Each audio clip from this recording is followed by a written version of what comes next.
Good morning, everyone, and welcome back to another edition of To The Point podcast. Hope you guys all enjoyed a great weekend. It was the first weekend without the NFL, so yesterday was a bit strange and sad for me, but luckily we had some good sporting events yesterday afternoon and last night to take my mind off of it. And of course, the NFL rumor mill continues to fill in with different quarterback controversies. Russell Wilson last week going on the Dan Patrick show saying how he needs more help in Seattle or he could see himself playing somewhere else. So lots of juicy drama from the NFL, no matter what time of the year it is. But yesterday we saw a lot of good stuff. The Pebble Beach Pro-am, where we saw Daniel Berger win that event, his fourth PGA Tour win of his career. Some good hockey on this weekend as well. The Habs beating the Leafs Saturday night, ending a little skid for them. Patrick Laine responding in a big way for the Columbus Blue Jackets with a Gordie Howe hat trick Saturday night, and showing a little fight and showing that maybe he took Torts' message to heart, at least early on in his new landing spot in Columbus. I'm going to talk about Vancouver today. The Aquilini's coming out talking about how Travis Green and Jim Benning aren't necessarily in the line of fire, so to speak, right now, and Vancouver's the team response to the owner's message prior to the game Saturday night. Also, the Australian Open. We're into the second week. The quarterfinals will start tonight, and a lot of interesting storylines, a lot of countries making a big splash. I'm getting players into the quarterfinals, so I'll keep you guys all up to date. And then even the UFC this weekend, UFC 258, pretty solid card. And we saw the headliner, obviously, Kamaru Usman defeat Gilbert Burns for his 13th straight win. And he's defended the welterweight title 3 times in a row, and he also tied George St. Pierre for the most wins, consecutive wins in the welterweight division's history. So big win for him, but a lot happening right now in the world of sports. Obviously, also pitchers and catchers are going to report this week for Major League Baseball. And the season starts April 1st as of right now. So that's, obviously a month and a half away, like literally a month and a half. We got 2 weeks left here in February, and we'll see baseball start up again. They're planning to play 162 with the COVID vaccines coming out in the States rapidly, and Canada, they're also obviously coming at a snail's pace. But it looks like they could have decent crowds, say June, July. I mean, a lot of them are outdoor stadiums. Even you can open up the dome. So things are looking up when it comes to getting fans back into the building and getting a sense of normalcy back into our lives. But yesterday at Pebble Beach, it wasn't a stack, it wasn't stacked with talent. A lot of them are going to Riviera this week, the Genesis Invitational. Colin Morikawa, Dustin Johnson's planning to play, Bryson DeChambeau, just to name a few. But we did see, the likes of Jordan Spieth was competing this weekend, Patrick Cantlay, who's first in the FedEx Cup standings right now. It was some good golfers, but it wasn't loaded with, the big names that we're used to seeing. But, Jordan Spieth had a great week last week, and he was playing well at Waste Management. You could say he kind of choked away a win. Him and Xander Schauffele both were right there. They both ended up didn't win it. Obviously, Brooks Koepka eagled 17. He ends up winning the tournament. But, coming into Sunday, Spieth's got a 2-shot lead after eagling 16. Just hold out. Beautiful, beautiful shot. But again, the struggles continue for him, and I've never seen such a fall from grace. Jordan Spieth was pegged as the next big thing by the media. And maybe I should have seen that coming, saying, okay, if the media is writing this story, I shouldn't believe it because I normally don't. He won the Masters, won the U.S. Open. He was playing some great golf. I mean, for a period of time, he was better than, DJ. He was better than Koepka. Obviously, Koepka's got 4 majors now, but he was winning them before Koepka was really making a dent into the scene. DeChambeau was still, he had arms like me. He wasn't, built the way he is now. So yesterday, he just couldn't hit a fairway. And I was almost thinking, take your driver out of your hand because it's not working. He just kept going back to driver, and I get it. They try to hit the ball as long as they can now, and it's a good strategy, especially this course at Pebble. Daniel Berger hit 4 eagles in this tournament, including 2 yesterday. It can happen, but the key is keeping it straight and keeping it in the fairway. And Spieth, in the back 9, he hit 2 fairways. You're not going to win anything doing that. And his putting wasn't fantastic yesterday either, but it's just a Sunday where he has the pressure to win. It hasn't been there since that choke at Augusta, where if you're a golf fan, you know it. You can hear Nick Faldo just come up. You think you could come up with something more clever, but all he says is, "Oh no!" And it's when he chunks it in the water, and I think I think he had a 7 on that hole, and it was just over. And since then, Jordan Spieth has been a virtual unknown. I'd say Jordan Spieth has been a Ricky Fowler. Ricky Fowler is this guy that gets a lot of publicity, but he doesn't win anything. That's Jordan Spieth. He's just a guy. He's got the name Jordan Spieth. People remember him. Oh, there's Jordan Spieth. He's in this. But it doesn't bring anything. And yesterday, he loses the lead early, bogeys a couple holes in the front 9. And we see the likes of Berger and Nate Lashley, kind of a veteran on tour. He's only got 1 PGA Tour win, which was in Detroit 2 years ago. He starts putting incredibly well. Lashley's he's not missing fairways. That's the key. He's not hitting it as long as Spieth or Berger or, half the field, but he's doing what he can. He's getting birdies because he's keeping on the fairway, and he's making good. His second shot was fantastic all day.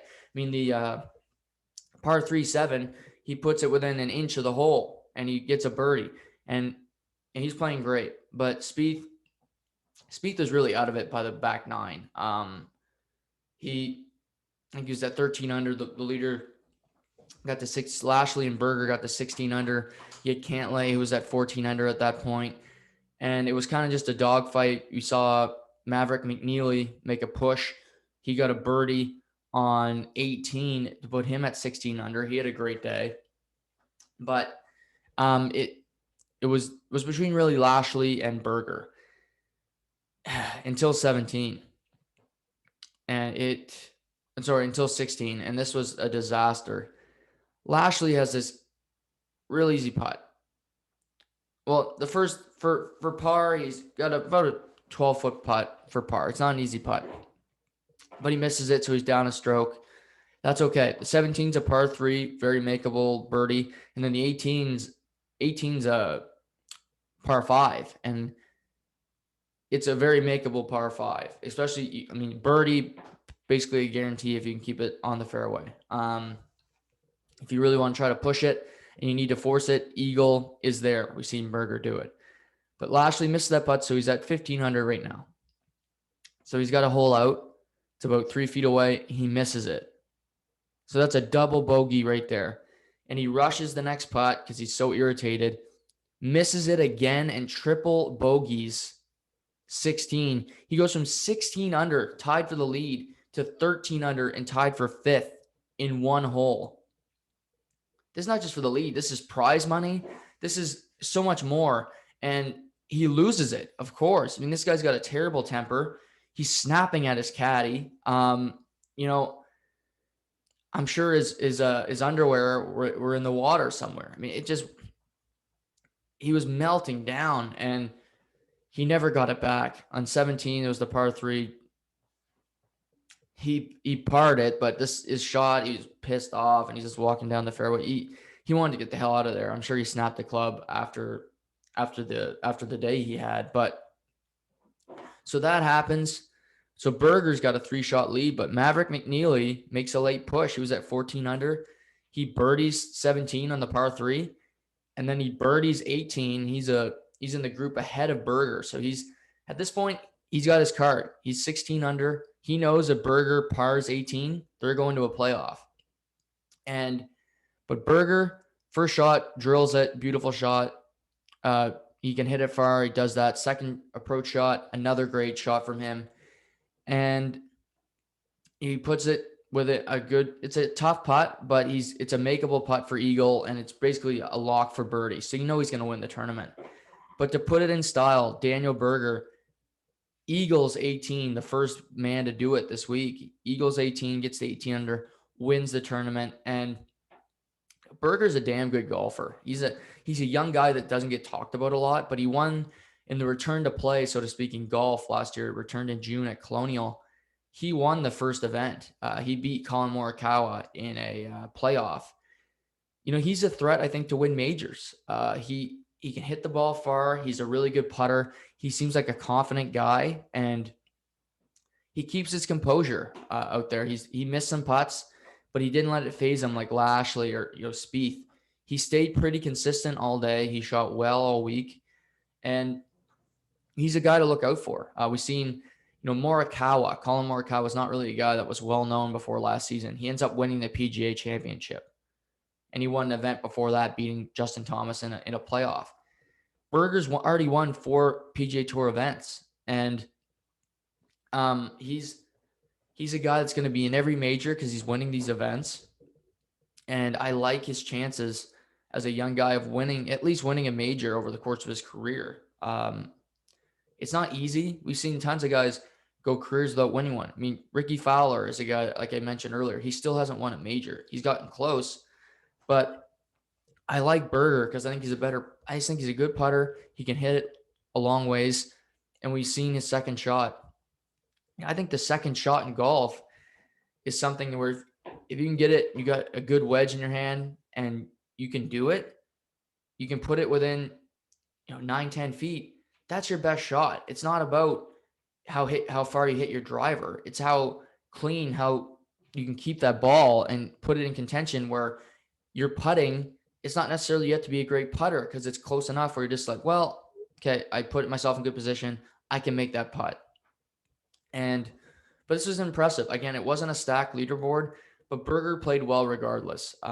We'll see. He hasn't announced yet if he's going to play at the Genesis, but a really solid week for Daniel Berger. For Spieth, again, it's still a positive. He's finishing in the top 5, 6 for back-to-back weeks, which really hasn't happened for him in a long time. But he's got to find his game here.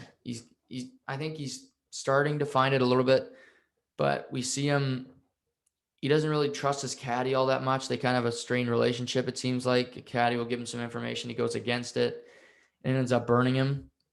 But hopefully, the Masters is in less than 2 months. It's going to be back in April, back-to-back major tournaments at the Masters. So that should be fun. But a lot of good golf before that. Obviously, got the Players in mid-March, the Genesis next weekend. Now that the NFL is gone, Sundays are really big golf days for me. I love turning on the tournament and, just watching it play out, especially the past couple weekends. And really last year in golf was fantastic because the leaderboards were you always had some drama, some intrigue late in the event. That's all you can hope for. I don't root for anybody to win. I just want to see a good tournament where we have competitive golf, we have competitive action late into Sunday afternoon, and we had that yesterday. So hats off to Daniel Berger, and I see him being a possible contender at these major events later in 2021. Also in the weekend, obviously there's a lot of NHL action. Only 2 games yesterday, 2 on Friday, but Saturday had a huge slate of games, including it was Hockey Day in Canada. So we saw Sens beat the Jets on a 9 seconds left. Brady Tkachuk tips one home. Big win for the Sens. We saw next game was Leafs Habs, and then it was followed by Canucks Flames. Start with Leafs Habs. It was a big game for Montreal. They're coming in 5 points back of Toronto. They played the same amount of games. And obviously the Habs have been on a little bit of a skid lately. They lost to Edmonton Thursday night after losing to Toronto on Wednesday. But they came in, and after the first 10 minutes of the game Saturday night, it was all Montreal. They physically outworked Toronto. And Toronto was winning a lot of 1-goal games, which was impressive. That's always going to come back to bite you eventually. And this isn't a loss where Toronto fans should panic. You've been playing great hockey. You got 3 regulation losses. It's one where I think Montreal proved to themselves and proved to the league, like, we're here too. And they had to get one of these games. They play each other again Saturday. But, I don't think Montreal was overhyped. I heard that over the weekend that Montreal was getting overhyped too soon. I don't buy that. They have a great team. And Saturday night, they win 2-1. Carey Price didn't have to play that well because Toronto wasn't getting that many shots. Let's be honest here. They weren't working as hard. When it comes to winning puck battles, I would probably go Vegas and then I would go Montreal, because Montreal has a guy in every line that you can trust to go into a corner and win a puck battle. If I look at Toronto's roster, I love Hyman, Mikheyev. When it comes to forwards, it gets really slim from there, because this is not an Austin Matthews. I don't want him going in every corner. I like that he's being more physical and you're playing better that way. But it's just, Brendan Gallagher is the guy who's going to go into a corner. And I get every Leafs fan hates Brendan Gallagher. He's a really effective and he's a good player. You can call him a rat. You can call him whatever you want. He got 2 points Saturday night and he got the game winner. So he gave a little finger to Leafs fans. And he's been dominating you for years. So maybe put a little more respect on his name. But it's, like I said, it's not a big loss for Toronto. They play Montreal a week from they play Montreal Saturday. They play Ottawa 3 times this week. This is a big stretch for Toronto for a number of reasons, and I'll explain why. You got to beat Ottawa because you got to get points. However, I think it's terrible if Toronto runs away with this division if you're Toronto. If, say, Toronto gets like a 12-point buffer in this division, which I think is possible, because I think they're a very good team. Winnipeg's been sputtering a bit.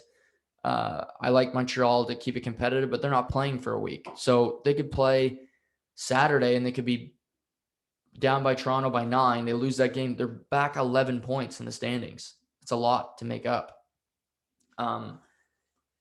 If Toronto gets a huge lead and say they cruise this division title and the last month and a half of the season's basically irrelevant, they're not a team that can just moonwalk to the division. I think that'd be terrible for this team, because this team has a bunch of young guys that are going to get complacent. They're not going to worry about playoff time. They're just going to start picking and choosing when they play hard, and I think it'll develop bad habits. We've seen Leafs teams. It's not hard for them to develop bad habits, and I'm talking about the nucleus of this team. They'll take nights off. They took Columbus too soft. I don't even think that's a debate. I mean, they said, "Oh, we got Columbus and the return to play. We don't got Boston. We don't got our House of Horrors where we have to play a team that's going to beat us no matter if they don't have skates on." I think for Toronto, I'm not saying you're not going to throw games. That's not what I'm saying. Of course, if they're going to win, they're going to win. But they should want it to be competitive so you can play important games all year. The last month and a half of the season, I don't care. Sportsnet can pipe up a Toronto-Edmonton game on Saturday night. Woo! Who can wait? Well, if they're up by them by 15 points, guess what? It's not a big game. Right? It's not. It's not a big game. And because if Toronto loses that game, okay, they got a 13-point lead in the division. Oh, wow, that was such a big game, right? It's not. So for them, they can't control it. They need teams I think they need teams to win to keep this competitive, so that it's going to be better for Toronto long term. Because I don't want to, William Nylander, Matthews, Marner, I think is a huge component of this. He just starts floating around out there and he tries his little fancy passes, and then he gets to playoff time and he gets run the fuck over. And you don't want that. And I think for Toronto, you want Frederik Andersen to be engaged. I think it's another guy where you got a big buffer, and he kind of his marches normally, that's the last month, a full month of the season in an 82-game schedule. He's normally terrible. If you look at his numbers, he's terrible in October. He's terrible in March. That last month of the season, if you got that big point lead, you're not as engaged. The whole team won't be. because they know we're winning this division, whether we dress tonight or not. And I just think they need to hope that the Montreals of the world, the Winnipegs of the world play good hockey. And I think that'll benefit Toronto longer term to have a competitive balance the whole season, because I don't want their young kids just doing whatever they want out there. Sheldon Keefe can try to coach however hard he wants. You got a 15-point lead, your players aren't as engaged, point blank. And but good on the Habs. They needed this win. They got it. I think a lot of people, Friday, because they had lost 2 in a row and it was such a big deal, were saying, well, Montreal was getting overhyped too soon. I don't know. But again, I don't buy that. I think if you're saying the Habs are overhyped too soon, if they flame out and say they don't make the playoffs, then of course they're overhyped by me and many others. But if, say, they get to the first round and they lose, then they were hyped like the Toronto Maple Leafs were the last 3 years by a Canadian media market. That would be the Montreal media. I complain about the Toronto media almost every podcast. That would be the Montreal media and somewhat the Sportsnet, TSN, propping them up to be something that they're not, including me. I didn't prop up Toronto the last 3 years. I didn't have this podcast, but my parents would ask me and I'd say, no, they're not winning. They're not winning the playoff series. They're not beating Boston. Last year, I thought they should beat Columbus, but they had other plans. But, it would be, I think Toronto and Montreal, it would be fitting if they played in a playoff series this year. They haven't played in a very long time. Of course, we got this rinky-dink Canadian division, so one of them is going to go to the conference finals. I think Toronto and Montreal are the lead candidates right now. But it would be pretty devastating around in Rexton to a lot of people if Montreal beat Toronto, Toronto beat Montreal, whatever happens. But Montreal still got a lot to prove. They're a team that's new. We've seen their additions have been playing great. Tyler Toffoli's got 10 goals. My guy, the unicorn, Josh Anderson's got 9. Tyler Toffoli's second in the NHL in goals behind Austin Matthews, just to keep that in perspective, which I know Toronto media misses a lot. He's got more goals than Connor McDavid, so just keep that in mind. But yeah, good win for Montreal. I think we saw a really good defensive effort from them, and it kind of showed Toronto needing the likes of Wayne Simmons back. Jumbo Joe was supposed to return tonight when they play Ottawa. They need that truculence. They need the workers on the boards to win those battles, because they were missing them last night, and it just wasn't there for them. So hopefully they can get it together and improve here quickly, because it wasn't. It was just basically a manhandling. It was 2-1 game, but it could have been a lot worse than that. And if you're a Leaf fan and watch that game objectively, I think you know that I'm right. But yeah, Leafs Senators tonight. That should be just a riveting game. A lot of two really good teams battling. No. Toronto should win that one 5-6-1. Murray's not supposed to play. Hogberg got his first win, but he's one of the worst goaltenders in the NHL, and Ottawa is just an undermanned team. But we'll see how Toronto fares against Ottawa tonight. They play, I think, 3 times this week, so a lot of really compelling games there. Saturday night we saw Columbus, Chicago. They both they both have 7-5-4 records, which is crazy. Chicago, I mentioned talking to Creighton on Saturday, they've been playing some really good hockey. They bring it. They battle every game. They get into overtime. They get into shootouts, and they come away with points almost every game. And they're tied for the final playoff spot in the Central with Columbus with 18 points. And Saturday night was a battering ram of a game. We saw, Patrick Laine, who was benched, and he's been labeled as kind of a guy who doesn't work hard. He drops the gloves with Hagel. They have a good bout. He takes a good shot at the end, but he hung in there. He dropped the gloves. Saturday night, he scores a goal gets an assist, gets the old Gordie Howe hat trick, and Alex DeBrincat scores the game winner in overtime. And he had a down year last year, but the kid can play. He's got 8 goals this year. He scored 60 in the Ontario Hockey League, his final 2 seasons there, winning OHL Player of the Year in back-to-back seasons. And but I like what Line has come back with. His 2 games since getting removed. He got into a big scrum. It was basically almost a fight. Then he gets in a fight. He's scoring goals. He's playing the most minutes by any forward. I think, it was talked about that he was benched because of he got an altercation with the assistant coach, which bothers me. You've been there for 5 minutes and you're already getting into a fight with a coach, saying something that you're not supposed to say, a demeaning comment. So that would worry me if I was Torts, and I think Torts handled it the correct way. Everybody likes to bury Torts, but the guy's won a Stanley Cup. He's got credentials. He's coached at the Olympics. Him and Mike Babcock have the same amount of rings when it comes to when being a head coach. So just remember that. But he's got a group in Columbus that is not the most talented, and he's gotten them into the playoffs. But for me, Chicago, I give them a lot of credit. Lankinen has stepped in and played fantastic in net for them.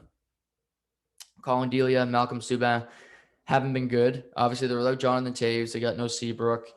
Corey Crawford left in free agency, then retired. But, Kane's still playing really well. DeBrincat, Pius Suter, a rookie's really stepped up. Nicolas Baudin has been playing the past couple of games. He's got 2 goals. They got a young team, but they've been playing hard. And that work ethic night in, night out is an admirable trait. You got to give that to Jeremy Colleton, where he's got that team competing. And, if you're behind a closed door and you got Stan Bowman, he's probably not that pleased that this team's tied for the final playoff spot in the Central. I think he wants it to be with Detroit in the basement. But, you can't tell your players not to try, not to care, and especially Patrick Kane, who's won cups, who's he's all about winning.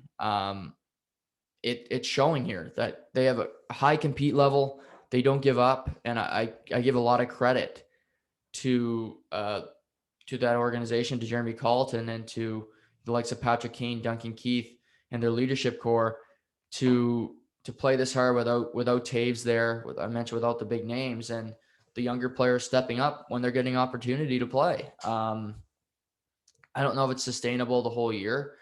I like in that division, obviously Tampa Bay stands out. I like Carolina to make the playoffs. I thought Columbus would make the playoffs for the year, and Dallas has been sputtering lately. So you never know. I mean, Dallas is no lock. I think Columbus has played some really inconsistent hockey so far this year. So if Chicago can keep hanging in there the whole year, you never know with that division. So credit to them. I like Laine's response in Columbus. We'll see how it continues throughout the season. It's his last year of his contract, so obviously he's going to want a new deal. But Torts is on the last year of his deal too, so I don't know if Torts would leave, if Laine would want to stay more. But a good game Saturday night, a lot of emotion, and maybe that's a rivalry where we're hoping. I think a lot of the media people are hoping in the Canadian markets that these Canadian matchups would bring rivalries or bring hatred. It hasn't. It hasn't yet. Nothing. It was a battle of Alberta 2 weeks ago, and it had no emotion. Nothing. It was a boring game. Calgary, Vancouver. We knew it wasn't going to happen in Toronto because they don't. Again, like Mike Babcock said, our power play is our toughness, which was a shot at Dubas. But it just isn't there. I think you're seeing it more across the border. Vegas, LA, Vegas, San Jose. We've seen them in those games. We've seen Columbus have some bite in games. Dallas has been involved in a few chippy ones. With Nashville, we are seeing maybe some rivalries start to come out here, just not in the Canadian division where I think a large majority of people wanted it to happen. Saturday night before this, we saw Montreal, Toronto, and then before the late game, it was going to be Vancouver, Calgary. and they did an interview with the Aquilini's ownership group in Vancouver, where they talked about where they see Vancouver moving forward. And obviously the question was, Travis Green's the last year of his contract. Your team's a disaster right now. Jim Benning, he's made some questionable decisions, not bringing back Tanev, letting Markstrom walk, some really bad contracts like Louis Eriksson, Brandon Sutter, Jay Beagle, just to name a few. Where do you stand? And he said, I'm not making any changes. I trust the people I have here.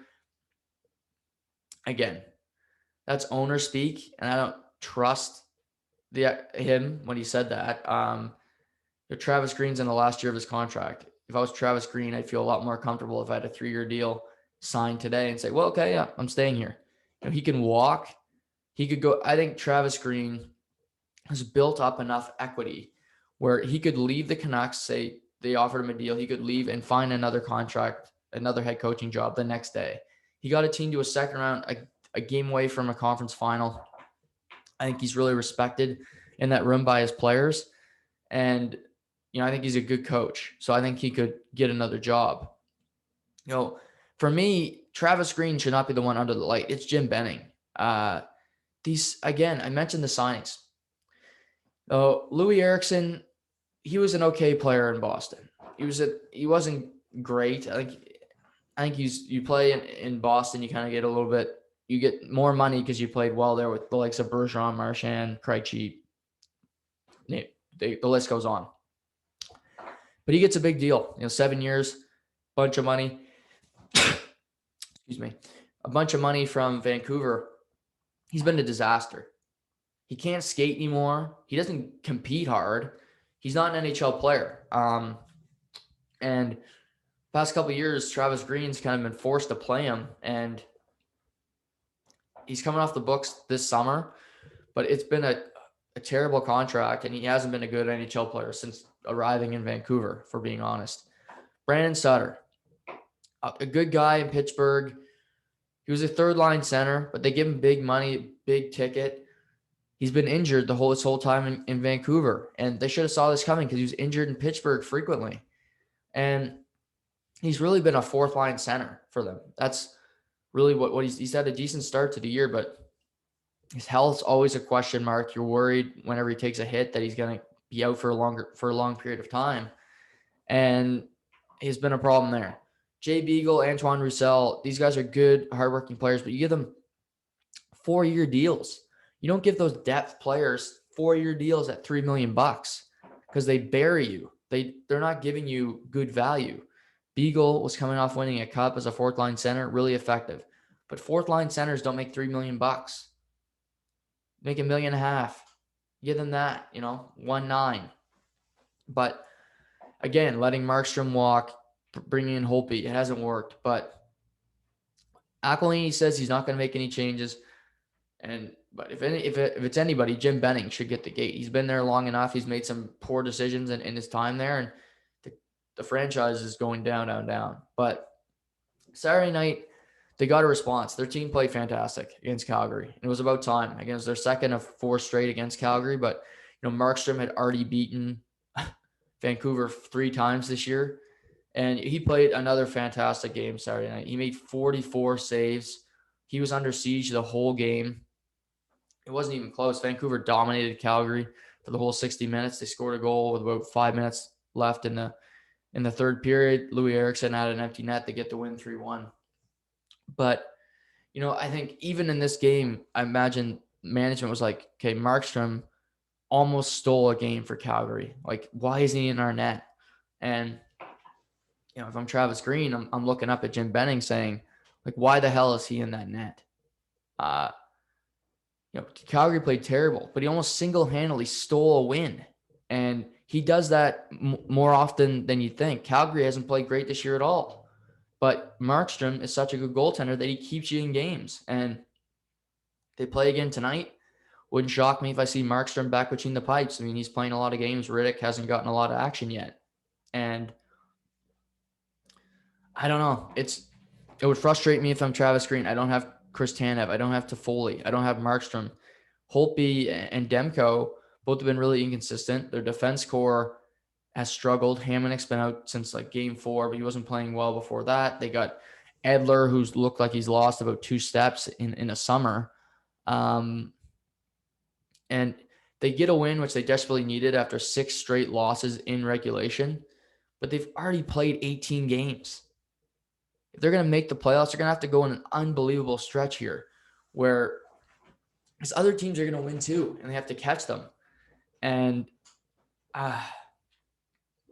for Vancouver, I just don't see it. I had them missing the playoffs before the year, so I'm not surprised. I thought they'd be better than this, but I'm not surprised to see them struggle this much. I had them finishing 6th, just obviously finishing just above Ottawa, but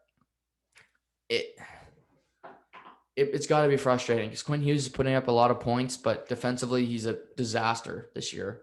He's a small guy, but he doesn't feel comfortable with his partner. And when you've got a franchise player like Hughes on the back end, you want him to be comfortable for a period of time, at least learn to get into the NHL, what it's going to be like. And they had him with the perfect guy in Tanev, and they haven't been able to fill that void. And for Vancouver, again, I don't see them making the playoffs. And for me, Travis Green, if he walks away because he's pissed off because he didn't get a contract, I don't blame him.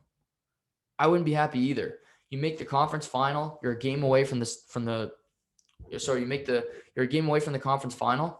You don't even get a contract. I get it's the pandemic and all this, but there's money. The Aquilini's have money. It's not because they're broke. If you are filed for Chapter 11, and then somebody else can move in, but it's a slap in the face to me. I mean, I think of a Barry Trotz. He went to a last year of his contract, and he said, okay, that's fine. You guys don't want to offer me something right now, beginning of the year? Screw you. He goes and wins a cup, leaves. It's no guarantee before the season that he's going to win the cup. He did, but that was a great story. But for Travis Green, whether they make the playoffs or not, teams are going to look at that roster and say, yeah, this roster sucks. He had nothing to work with. And, I'll take him on my team because we got a competent team here. He's a good coach. He can fill some holes for us, make some different situational in-game adjustments for us, and, we're a contender. So if I'm Travis Green, I don't worry about, hitting the open market, so to speak, and just being himself. I think for himself, he can be an independent contractor and find new work very easily. So for Travis Green, I hope he does that, because I think he'll find good employment and find a new job that's better suited for him. Also this weekend, last night, there's been some COVID problems. The Habs haven't played since February 2nd. They played last night against the Golden Knights.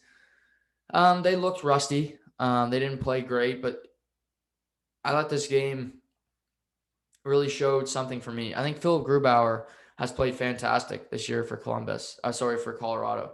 And I get on Colorado because I still think they need to make a move for a goaltender to be, a threat to win the Stanley Cup. But, he's played great for them. Last night, I thought Vegas could have won that game 4-5-0. I didn't think Colorado, they were not sharp on passes. They weren't connecting. They looked disoriented, they were giving up a lot of 2-on-1s, odd man rushes. But Grubauer made some key saves. He let in the one great shot from Max Pacioretty in the Vegas 1-0 win. But I like Grubauer's game. Obviously, last night, Colorado was without Cale Makar. They were without Samuel Girard, Landeskog, Tyson Yost, who are still on the COVID protocol list. But, these two teams are going to be at the top of the West all year for me. I like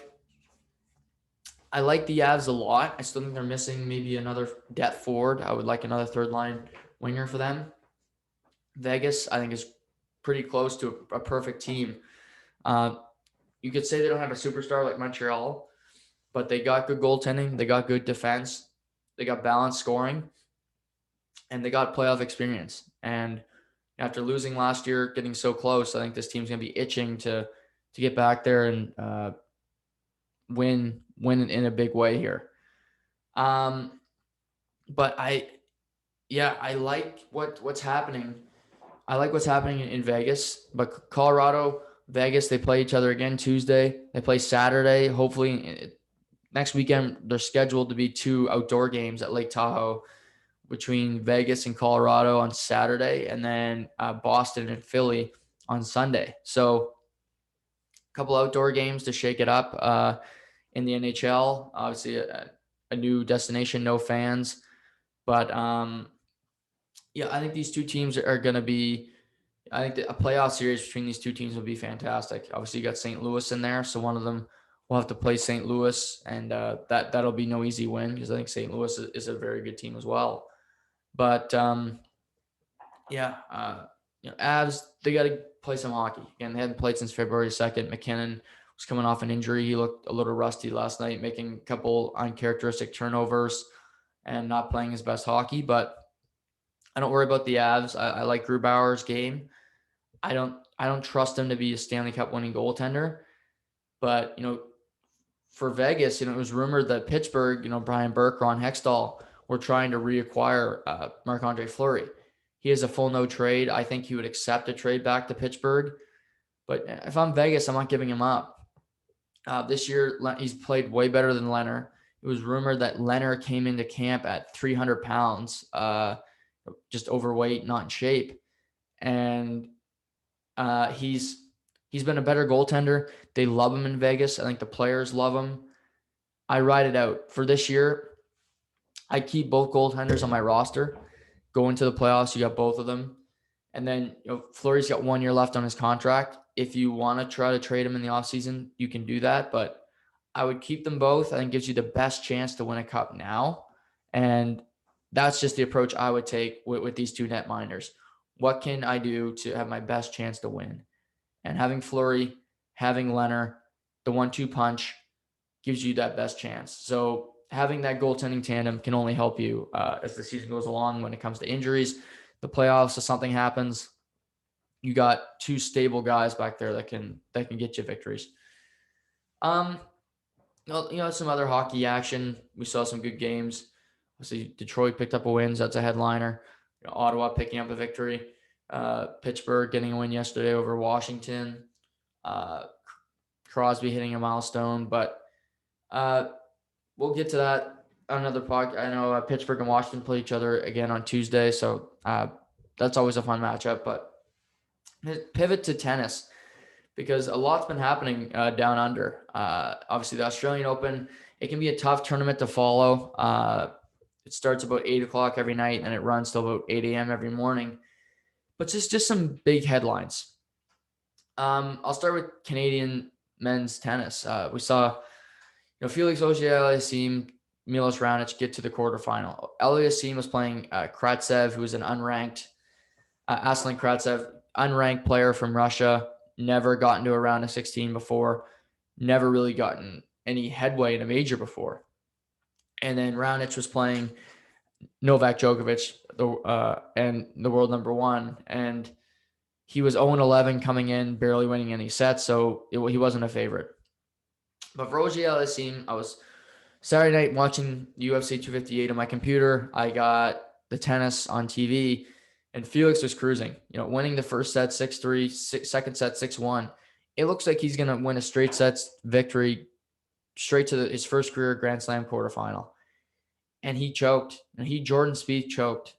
He got broken in the third set, and he never really recovered. He was broken early in the fourth, and in the fifth, they're battling. Kratsev gets a break. He wins it 6-4 in the fifth. So Kratsev comes from 2 sets down to beat Felix. And this has to be such a devastating loss. He had just beaten his friend and Denis Shapovalov in straight sets in the third round. He's got a much easier matchup on paper here. And he just couldn't close the deal. I mean, he had it there, and he just let it slip away. Again, you don't get a lot of these opportunities, and to get to a quarterfinal at his young age would have been huge. You don't know how any tournament's going to shape up, your draw, who you're going to get at certain spots. And he had an unranked player in the round of 16. That doesn't happen that often. The men's draw, you see the seeds win a lot more often than the women, where it's an unpredictable mess where you're like, what's going to happen here? He chokes it away. He's a very good player, and he's young. I think he can get back, but he's going to look back at this one probably in a couple months and say, I was so close to a Grand Slam quarterfinal and I let it slip through my fingers. And obviously, Grigor Dimitrov goes on to beat Dominic Thiem, the world number 3. So he would have played Dimitrov, not Thiem, in the quarterfinal. Dimitrov's not a walkover by any means. He's not a pushover, but I like his chances a hell of a lot better of beating Dimitrov than I do of beating Thiem. So again, you never know how the draw is going to play out, and seeing how it did, shake out, I think it even makes you a little bit more pissed off because you're like, I could have had this one. I should have had this one. So tough loss for Felix. Sunday morning, Raonic played Djokovic for the 12th meeting. He gets a set on him, but he loses again in 4 sets. Djokovic is now 12-0 all time against Raonic. It's been a matchup that's been a disaster for Raonic. Raonic obviously has that huge serve, but Djokovic is the best returner maybe in the history of history of tennis. And again, Raonic has been, this big guy for years. He's got the big serve. Canada, the media kind of labeled him as the next big thing in men's tennis. And it's been done for Raonic for a while now. He's kind of a round of 16 guy. You can get him there. He's kind of like John Isner. You can pencil him in to get to the round of 16, and then after that, he's done. He's going to play somebody better than him that they can just do more than just a serve and dispatch of him quite easily. But for Djokovic, who had this pulled groin or a muscle tear or some big injury during his third round match, he looked fine to me. So I don't know with Djokovic. He's a guy that I think he's a liar and I think he's a phony, first of all, but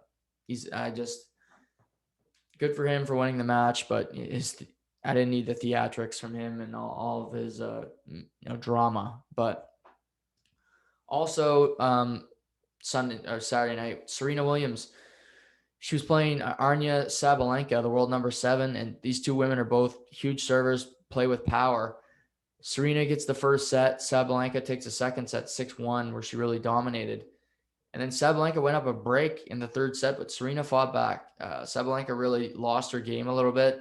She started to get really irritated, started screaming in frustration, and Serena took advantage. She stayed calm. She's been here before. She gets a big victory and goes on to a quarterfinal here. We've seen her lose early on in majors. She gets to a quarterfinal. She's going to play Simona Halep. Halep beat Iga Swiatek later in the night. And, Halep and Serena do have some history. Serena's beaten Halep for a major before in the Grand Slam final. Their last matchup was at Wimbledon 2 years ago, where Halep defeated Serena in straight sets to win her second career major title. So this will be a big opportunity for Serena to get some redemption. She's 9-2 all time against Halep. But obviously that matchup was on grass. This is on hard court. It favors Serena very much. Halep doesn't play a heavy game. She's going to have to play a lot of mistake-free tennis and hope that Serena hits some unforced errors. Her serve isn't working. So I think Serena's a heavy favorite coming into this one. Never count out Halep. She's a very good, she's the world number 2. She completely has it in her arsenal to win this match here. But I just think the hard court and, Serena battling through, finding ways to win so far in this tournament, I think it favors her. On the other side, if Serena does win this match, she's likely going to face Naomi Osaka, who's playing an unranked woman in her quarterfinal. And, they have a history. Obviously, they played each other in Grand Slam finals twice. Osaka's won both. There was that one at the U.S. Open where Serena started yelling at the chair ump, and it got really, she got a warning and she got points, and it was a mess. And Osaka won the tournament, but it was more overshadowed by Serena's behavior before it all went down. But, Osaka won the U.S. Open last year. She's a great hardcourt player.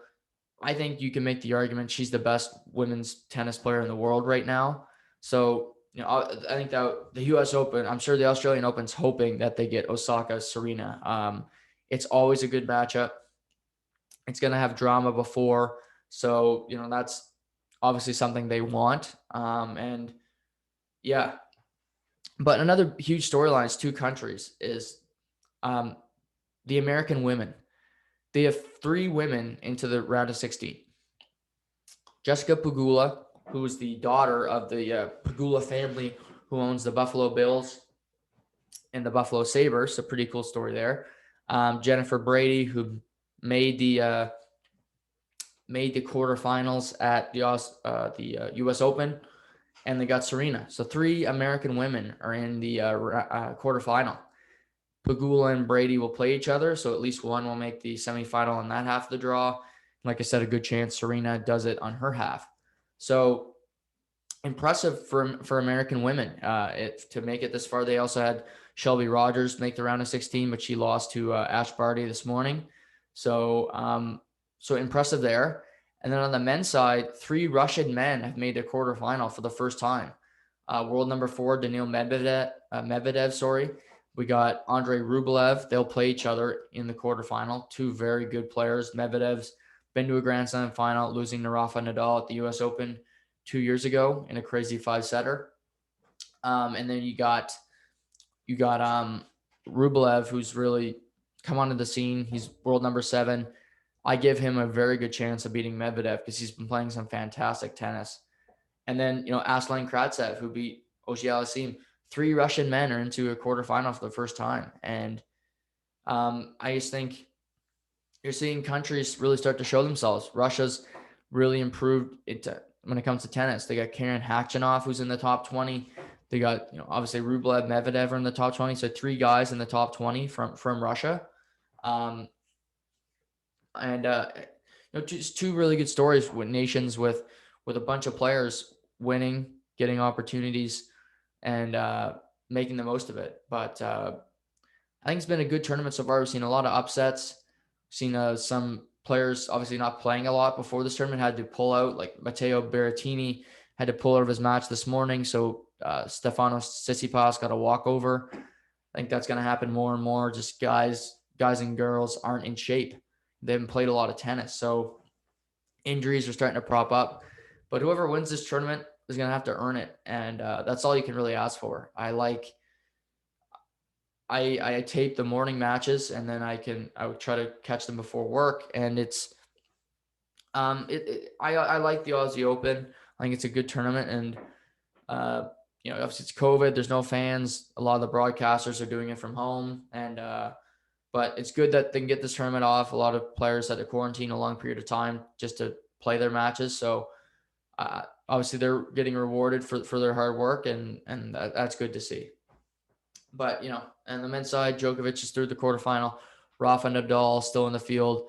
We got some good players here to see and decide where this tournament goes and who ultimately will be crowned the champion.